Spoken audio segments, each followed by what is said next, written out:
Welcome, everyone. This is Coaching in Session. My name is Michael Rearden, and I will be your mindset coach today. And today we're going to be talking about mindset with another mindset coach.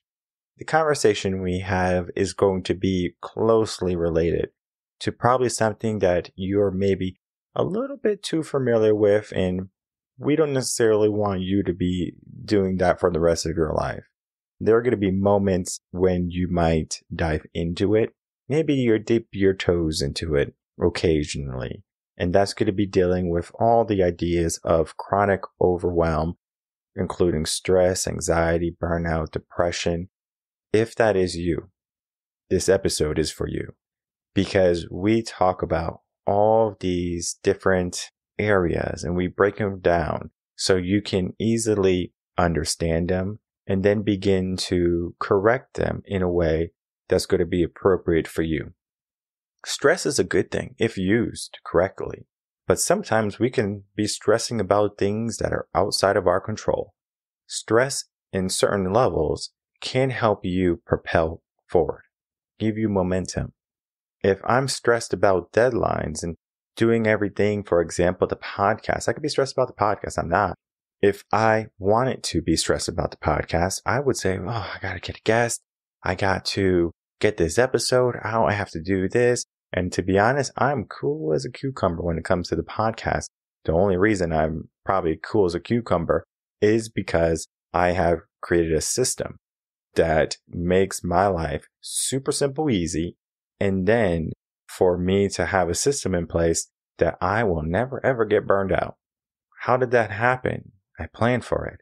It wasn't something that I just woke up and said, I'm going to have a podcast and I'm going to do it live. And that's how it started, actually. And I was like, this is crazy. I'm not doing this. And I adjusted very quickly. Sometimes I look at radio hosts that have live shows every day and I'm like, whoa, like, how do you guys do it? They have figured out what works for them. And what works for you is going to work for you. But in order for us to do that, we must learn what exactly is our story? What is going to work for us? And if we are not aware of what that is, we're going to find ourselves always at a wall, at an obstacle, at a moment when we're not feeling capable. So let this episode be that moment that's going to give us that motivation, and then to look at all the areas where we want to get some work in. And the way we do that is by having a conversation, and then, of course, learning by different knowledges and different wisdoms. And today we're going to be doing that with my guest, Celeste Stacey.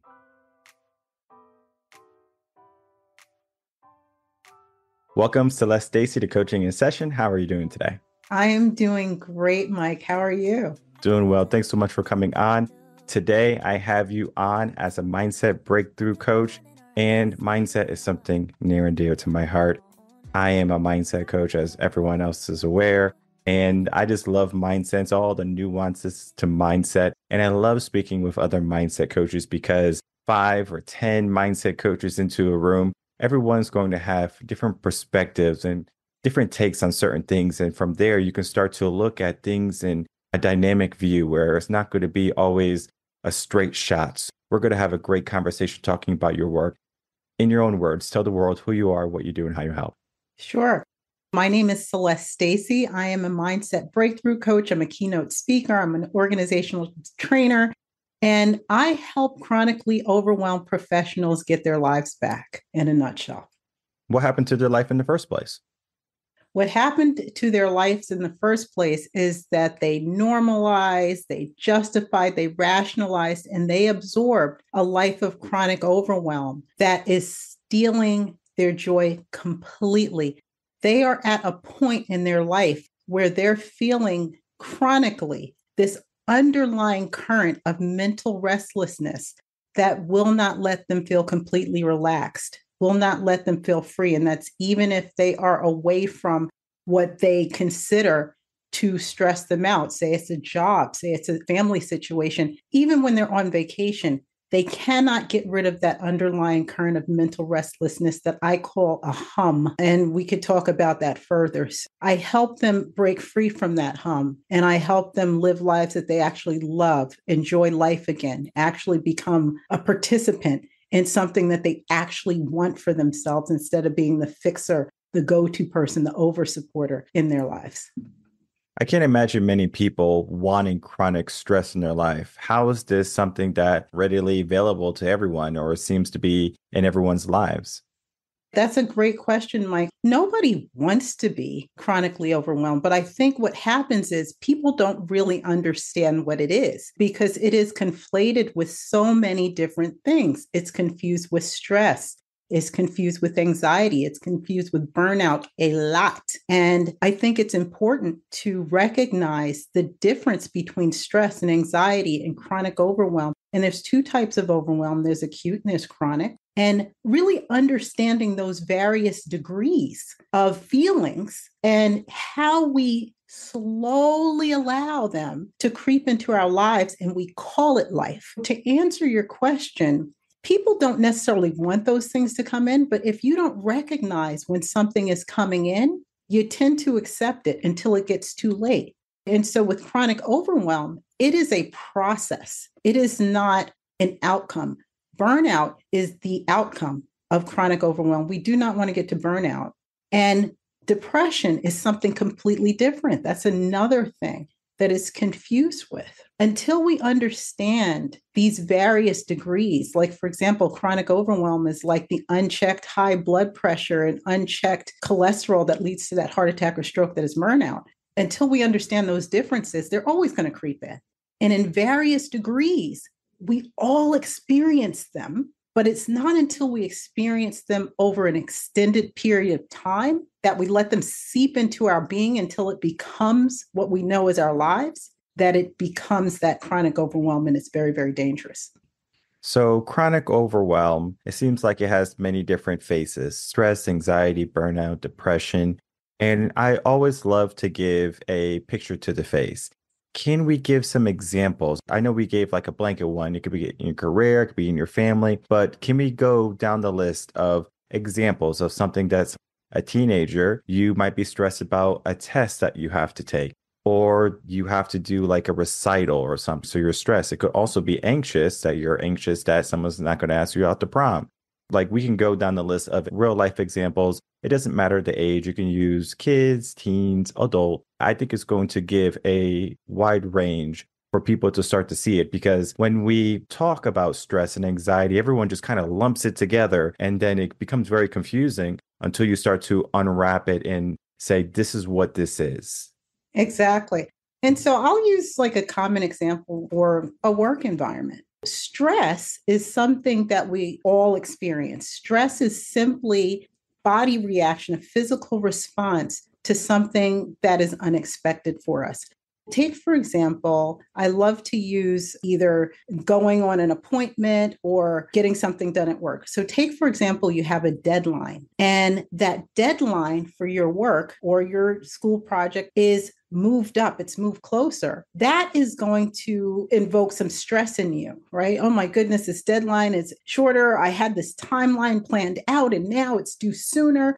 And all of these emotions are going to start going through your body. It may be anger, it may be frustration, it may be anxiety too. It may be that, oh my goodness, what's going to happen? It may be a whole bunch of things that well up within us, and all of us experience stress. But when you break through that, that stress is gone, right? When you find a way to break through, when you say, okay, this is something I have to deal with, and you get into that cadence, that stress is gone. Anxiety is another level up. Anxiety is a preoccupation with worrying and what if. So in that same situation where your deadline was moved up and you're stressed out, anxiety is saying, oh my goodness, what if I don't get this done? And if I don't get this done, what if that's going to affect my future prospects if you're in school? What if that's going to affect my grades? If this affects my grades, what if I don't get into the school I want to get into? If it's a work situation, what if that I'm not going to get that promotion? What if my review is bad? That's anxiety, all of those what ifs. And we can go into a downward spiral with the what ifs. On top of that, there's overwhelm. And there's two types of overwhelm. There's acute overwhelm and there's chronic overwhelm. Acute overwhelm in that situation, in addition to all of those feelings that we just talked about, acute overwhelm is, oh man, I'm working on this. Now I have to focus on this. And that means that I have to ignore all this other stuff. My email's piling up. all this other work that I have to now ignore. And because I have to now ignore all of that work and it's piling up, it's going to set me back for this other stuff. This is just too much. That's acute overwhelm.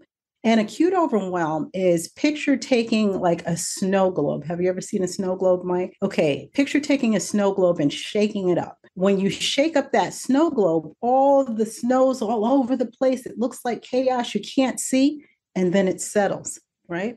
And something shakes you up again, and then it settles. That is acute overwhelm.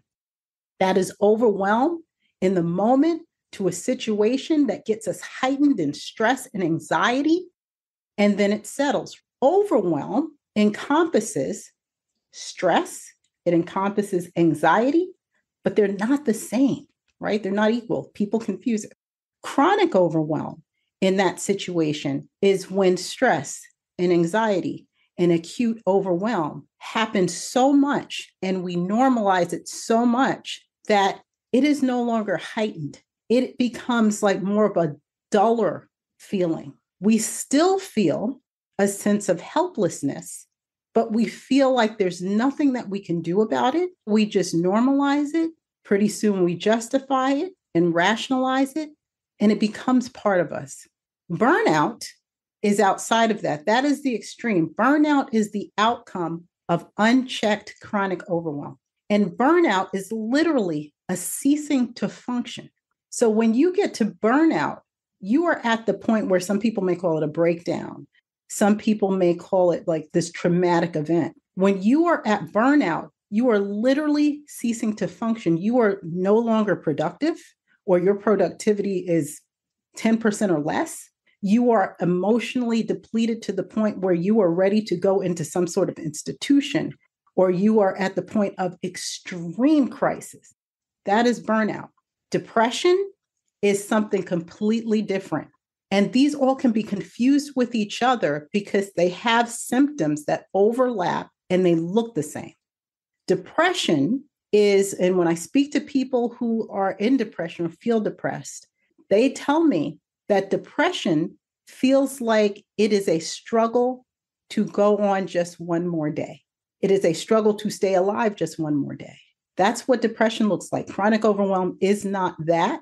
They should not be confused. And that's why it's so important to know the difference in all of these varying degrees, because God forbid we confuse depression with chronic overwhelm and burnout. They're not the same. This is a matter of saving a life if we do. When we start to look at all of these different areas, we have to begin to look at the individual. If we look at generations, for example, the baby boomers are a good example of people who have been through war. They have gone through it. And one of the mindsets that baby boomers have to the generation Alpha or maybe Gen Z generations is that they are very weak-minded. They have a very fragile type of demeanor where they won't do something to mess up their nails, or they don't want to mess up their new Jordans. They have a different way of looking at things. And if you messed up a baby boomer's shoes or something, they'll probably say, yeah, it's just a pair of shoes. But if you mess up Gen Z, maybe even a millennial shoes, oh my God, it's the end of the world. Where has this normalization of, I guess you could say, all of these chronic things from stress, anxiety, we can be depressed that our shoes got messed up. I mean, we are living now in new mindsets. And is this something that's going to be systemic to society, where it's just as we go on, there's going to be things that just become normalized because it's easy? Or is it something that's unknown to it?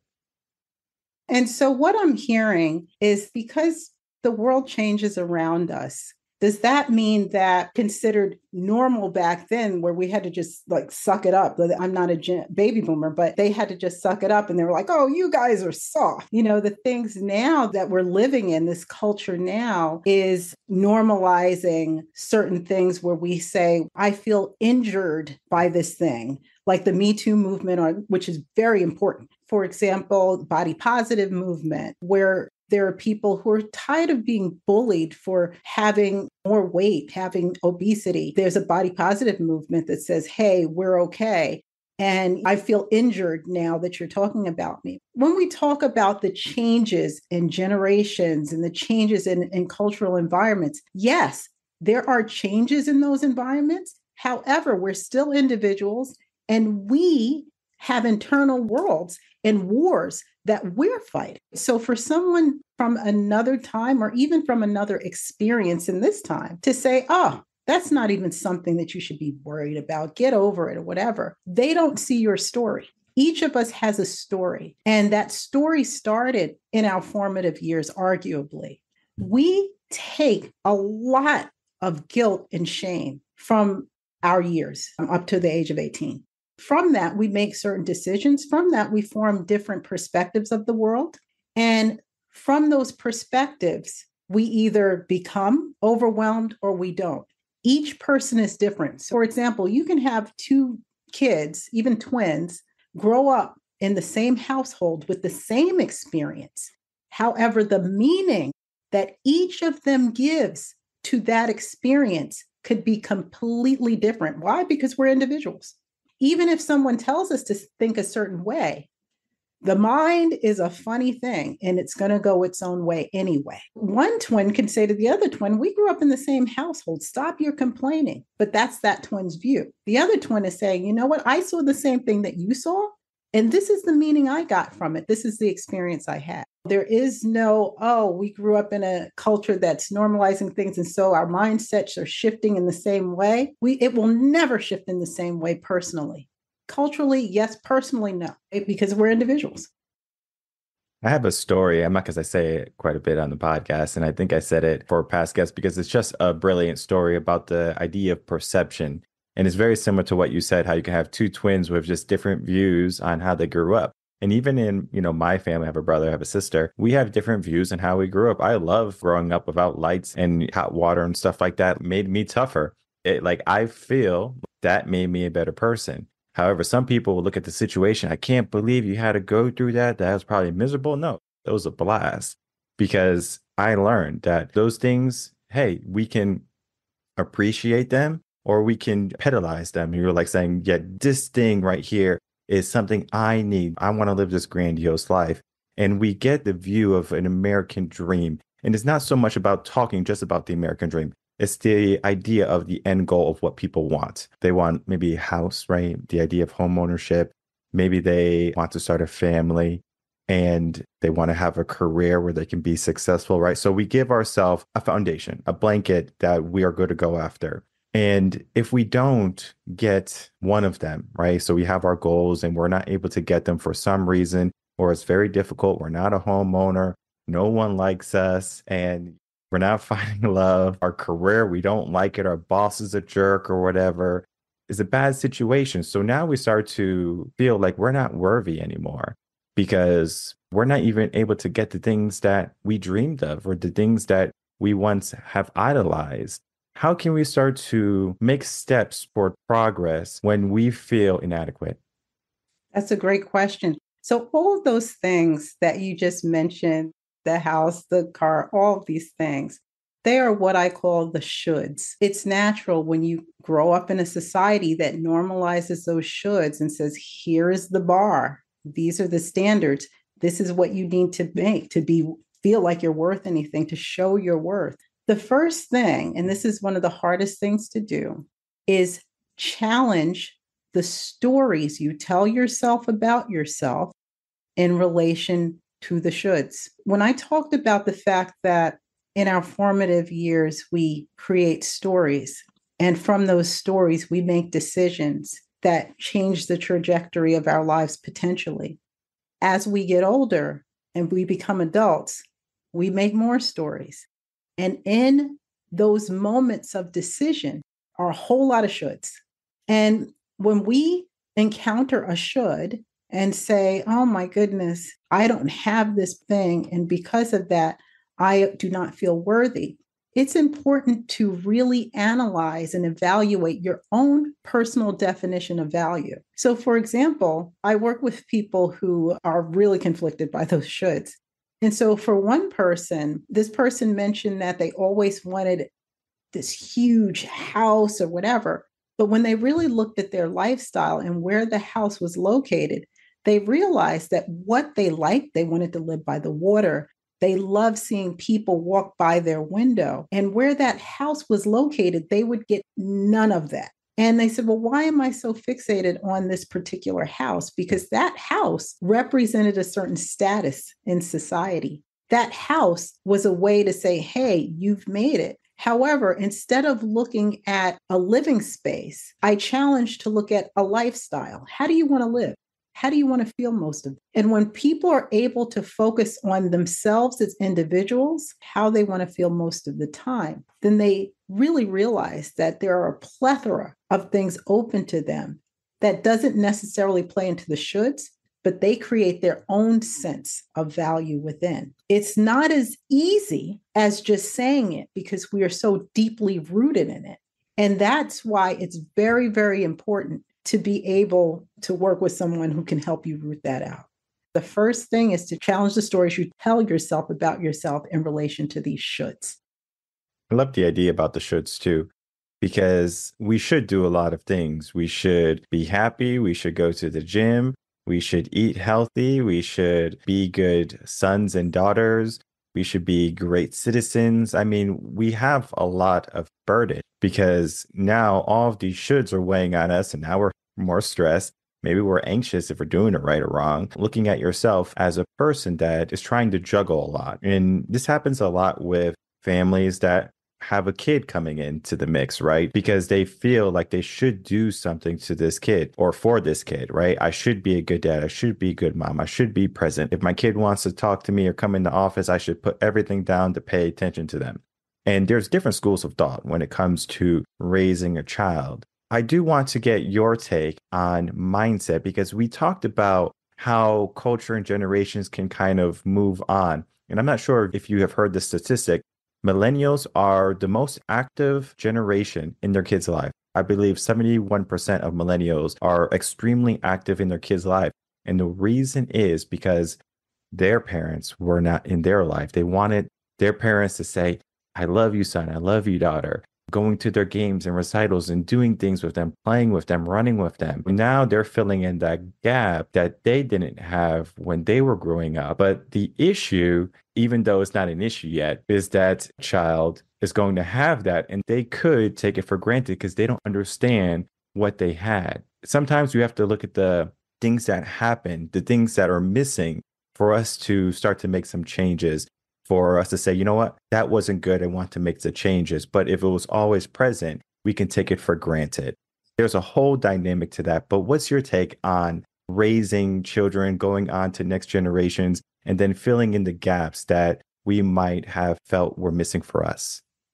So I have personally witnessed what you said with the trend with millennials. My nephew and his wife and the millennials that I see, they are so dedicated to their children. Now, everyone has a different story. If you had a story where maybe you didn't have a parent there or something, you realize, and these millennials all over the place who are very involved and were in that situation, realize that their parents' story didn't have to be their story and their kid's story doesn't have to be what they experienced.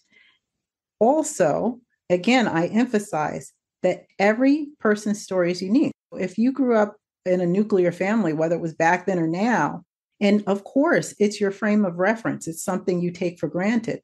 Whereas in the future, something happens in your relationship where there's only one parent, maybe another parent died or something like that. It's still about the meaning you give it. There's no hard, fast rule about the fact that someone may or may not have grown up in an environment that looked like somebody else's. It is truly the meaning that they give it. Just like you said, Mike, when you grew up with your siblings without electricity, you saw it as an adventure. You saw it as a growth building type of thing.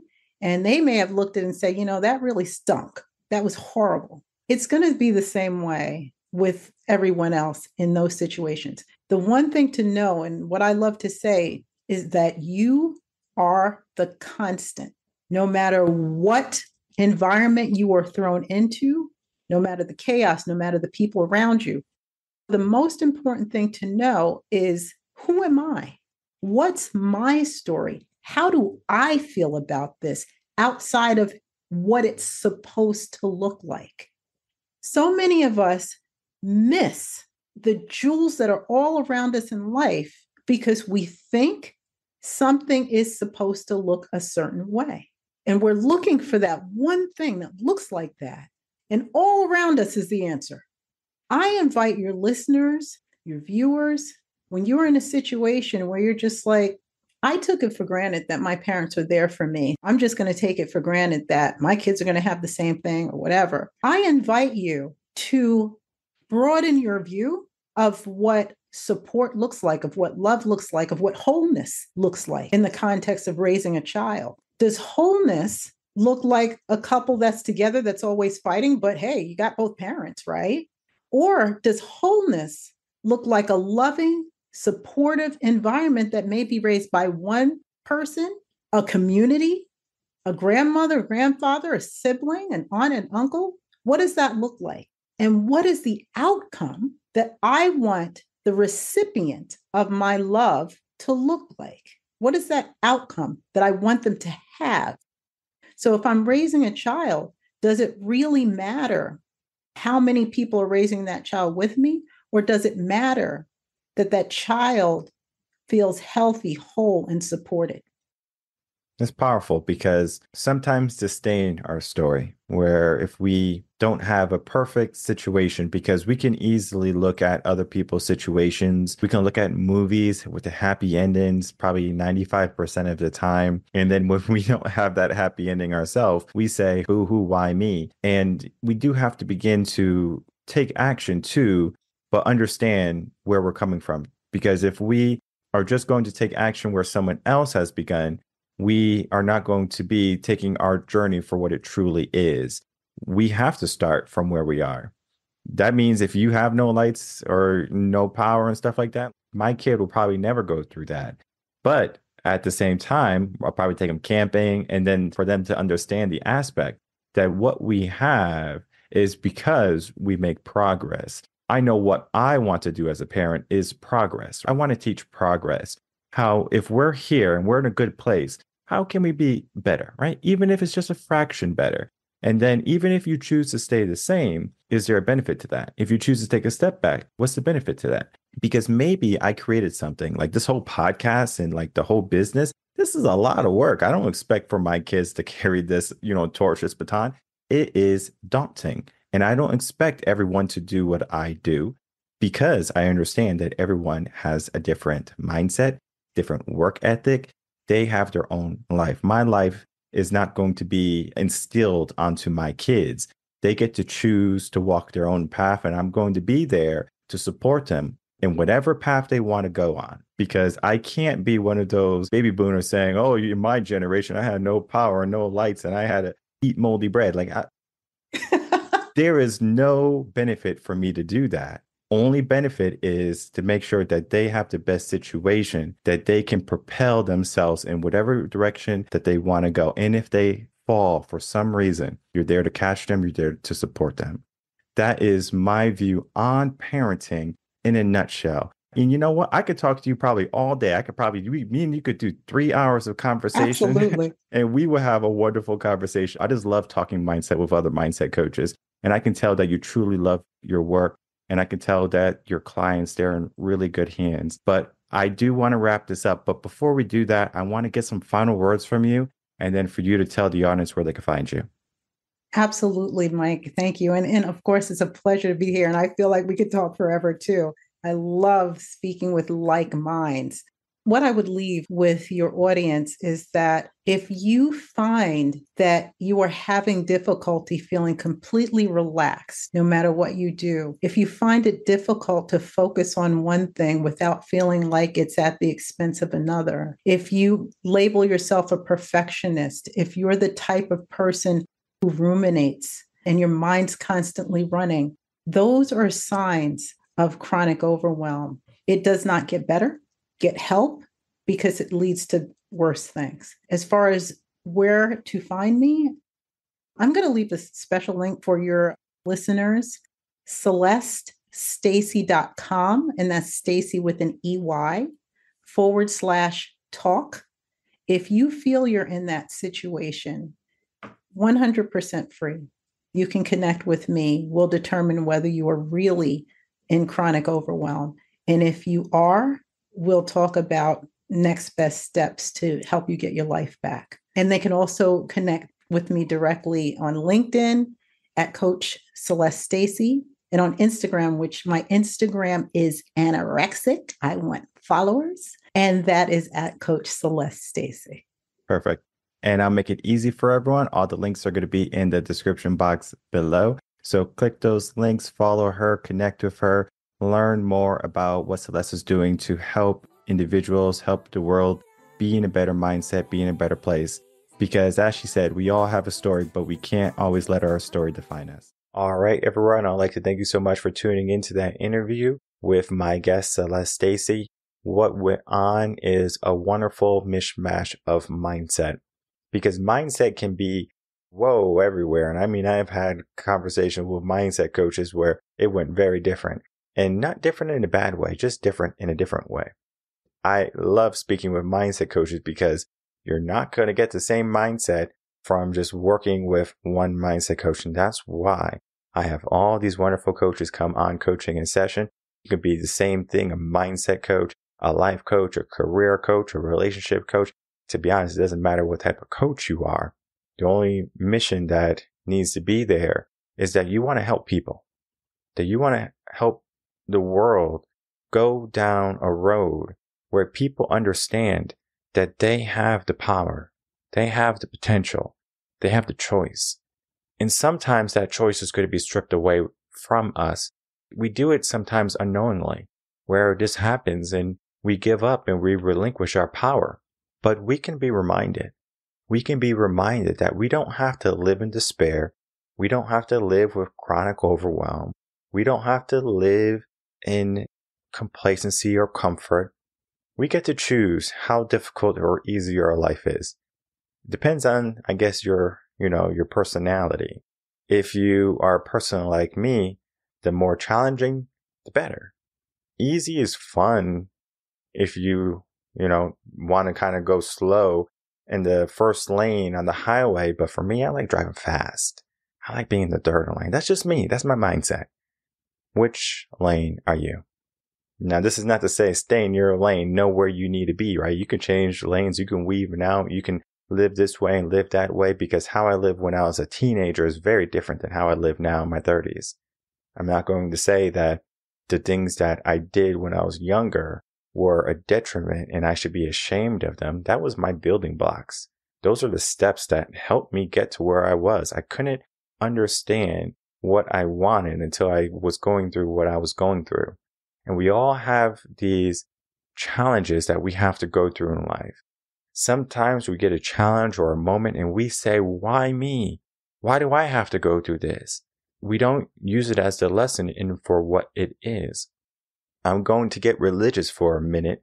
I don't typically get religious, but this is a great mindset to have. And you don't have to use the deity that I use. You can use any deity you want. Heck, you can use a spirit if you want. Where the saying is, God doesn't give you anything you can't handle. If that's the case, then you are equipped to handle everything. Sometimes we just need to be reminded that we can do something. And I did this constantly when I was a teacher, instructor, now as a coach. I remind people, who told you that you couldn't do something? The limiting beliefs that we have, the situations that we're currently living in that might not be the best. Who told you that you had to stay there? Sometimes it's a quiet acceptance where we accept what is given to us. But I have a different view. I say, well, why not change it? Why not go after what you want, truly want? Because I love the idea about the shoulds that we have, right? We should do this or we should be that. What do you want? Maybe you want something different. Maybe, at one point you wanted a castle and then now you just want a cabin in the woods. There's nothing wrong with changing your mind either. You can want a fast car one day and then you want a nice, EV car to be economical, and maybe save the environment. That's fine. Some people are going to say, I don't want to be like that. I want to drive my Porsche and I want to, go very fast, or I want to drive my diesel truck and go very fast and get 11 miles to the gallon. Hey, everyone has their own path. And we cannot look at someone's path and say, you're doing it wrong. You can't be doing that. You should be more considerate to the planet. You should be doing this. This is what I'm doing. It is easy to say that you're doing something, giving yourself an uplifting badge of honor and entitlement, and then looking down on somebody. But hey, if someone wants to do something, that's their life. Sometimes it could be a bit saddening when someone who has the potential chooses not to reach for it. I remember when I was out one time with the CEO, he has a big organization. And it was so funny because this is right before I was starting my business. And I was keeping things on the DL because I believe, or what I was believing at the time, is that you shouldn't tell people your moves until you make them. At the time, I was getting my business ready and I was creating everything. And then this guy, he's a multimillionaire. He was saying, well, you have to do this, you have to do that. And then one of the last things he had said to me was, he's like, well, when are you going to do it? Like, are you going to do it tomorrow? Are you going to do it next week? And then I basically said, well, I have it in the works. And you can see the look on his face. The look on his face was sadness. Like I tried to help this individual be better, but this person did not want to be better. Yet, I'm more of a mystery, which I'd like to be a mystery. Yet on the podcast, I'm kind of like an open book. But if you saw me in real life and you dealt with me in real life, you'll probably not know what I'm thinking. Perfectly fine. I'm just saying how people can want the best for you and then have intentions to see you do well. But then if you're not a person that's readily and willing to do it, it could be a bit disheartening for some people, especially when they want you to do good. I've learned to disassociate that because I understand that sometimes people need to take a break. I can't just yell at people if they're, running on their race of life and they stop. I can't say, why are you stopping? I didn't stop. That person didn't stop, right? Figure out what's going on. We assess the situation and then we figure out what can we do. The way I do coaching is unique to individuals. The way Celeste does coaching is going to be looking at your situation as well. And I love coaches that do that because we can't just give a cookie cutter program to everyone, right? We can't say, well, this program is going to be for everybody. And as long as you take this program, you're going to be successful. You're going to be happy. You're going to be living the life that you want. When truly what needs to happen is we need to create the awareness for where we are and where we want to be. We need to start to make some changes sometimes. And we cannot be afraid to make changes. The only person who can implement those changes is yourself. Yes, I can influence them. Yes, you can listen to the podcast every single day, but it doesn't mean you're going to take action. It's a nice idea to give yourself a wishful thought and a wishful idea and wait for someone or for something to happen good in your life. We are the drivers of our life. We get to make things happen. We have to take the initiative. So today, take the initiative. Check out the links in the description box below. Reach out to Celeste, learn more about what she's doing, and begin to inquire how you can start to change your story if it's not one that you want to be remembered for, or you want one to be your ending. The ending is what you decide. So decide something great. Again, links in the description box below. We're always here at Reven Concepts to help you along the way. Be the best person that you can be and that you want to be and that the world desires for you to be. It can cause some overwhelm maybe, right? Might be a little bit stressful. But dive deep for a moment. Maybe you might like the ending.